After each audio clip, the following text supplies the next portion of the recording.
Hello, it's Mark. Now we're going to look at how you change your password for the Colin Library's catalogue. I'm going to go through the process, and then we're going to look at an example. The main thing and the most important thing you need to know if you need to change your password or to sign in is that you need to know your sign-on name. Then request a password. That will be sent to you as an email.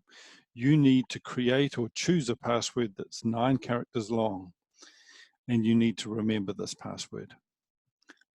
Looking at it step by step, here you can see the home page for the Colin Library catalogue. You click on the sign in page, even if you don't know your password. Up comes the screen that asks you to put in your username and password. And if you can't remember your password, or you don't even know if you have a password, you can click on the reset password. Then the next screen will ask you to type in your username. So that's the only thing you really need to remember. If you're a student, it will begin with an S. If you're an honorary member, it will begin with HON in capitals. Then click on Request New Password. If you can't remember your student number or you don't know your honorary number, you can ask us by sending an email or by phoning. You can't find it using your Moodle. Google won't have it, neither will your mum, but maybe if you've used it before, you might have passwords as part of your internet browser. Once you've sent that email, and it will find the email address for you, then this is the way it will appear. Library password management, and then the full message is request to manage library password. There'll be a big URL, a long URL for you to click on, and just be advised, you should use this within a few minutes of sending the request. So don't hang around. And you can request a new password as often as you like, so don't worry. Once you've got that screen coming up, it again asks you to type in your username plus the password. Password needs to be 9 characters or more, and you type it twice. Here on the right-hand side, I've got 3 examples of good passwords or acceptable passwords. So it could be as simple as 1 to 9, or a word and a number, or a combination of letters and numbers. Bad ones, Deuteronomy, because it's all alphabetic. The reusing your username because it's too short, and something with that punctuation will not work. Then test your password, pretty simple. Once you're signed in, you can click on the top right where it's got your name, click on My Account, and you can see that any books that you've got issued to you, you can renew them at least 4 times. And you could even view your contact information if you've changed address, or if you want to change your password from the screen. Remember your password. So it's not a particularly password that you need to keep so secure so that you can write it down. You could put it in your email contacts, make it more memorable by making it a name or a word with a number that you can remember, or you can make it similar to other passwords you use, or use a web browser that remembers passwords.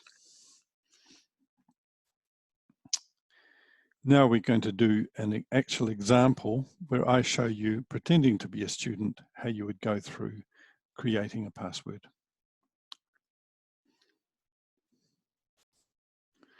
Here we are at the library catalogue search page, and we're ready to sign in, and I just can't remember my password. So I click on sign in. Up comes this page asking me to put in my username. Here, of course, the browser has remembered my password, so that's fine. But if I didn't have that help, I would click on reset password. Now I type in my username, and I click on request new password. At that point, an email has been sent to my user email, and I will go to my email system in order to continue this operation.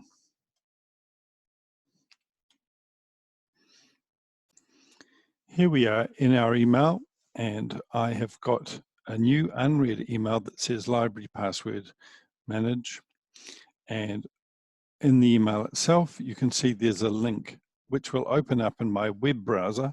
I have to use that within the next day, and it's better to use it as soon as possible. So I click on this link.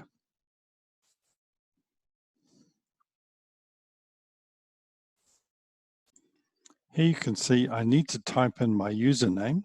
Fortunately, I have remembered it.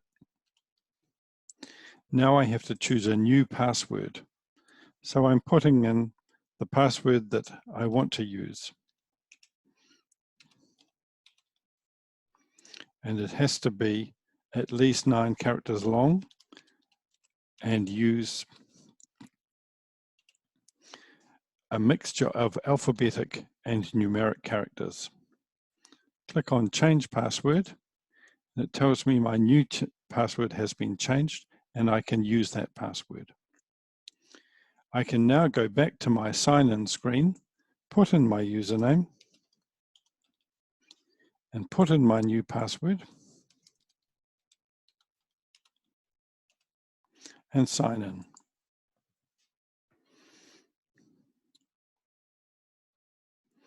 Once I've signed in, I can, I'll just make the screen a little bit longer so that I can see my name is coming up. I can click on my account.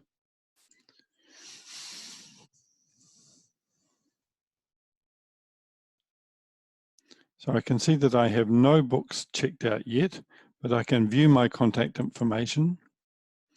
And if I see that that information is incorrect, I could tell the librarian to change it. And from here, I could choose change password as well.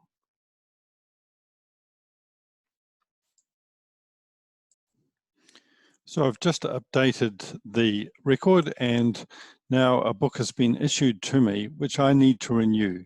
So you can see all the books that you have due are shown here, and they're shown by default by the due date of the book. So here I've got a book which is due tomorrow. So in order to renew it, and I can do this up to 4 times, I just click on the renew button, and then it automatically shows you the new due date, so the 18th of June, and it's been renewed 1 time. Thanks for watching this video. Remember to contact us if you have any problems with either changing your password or using our library services. Thank you. Goodbye.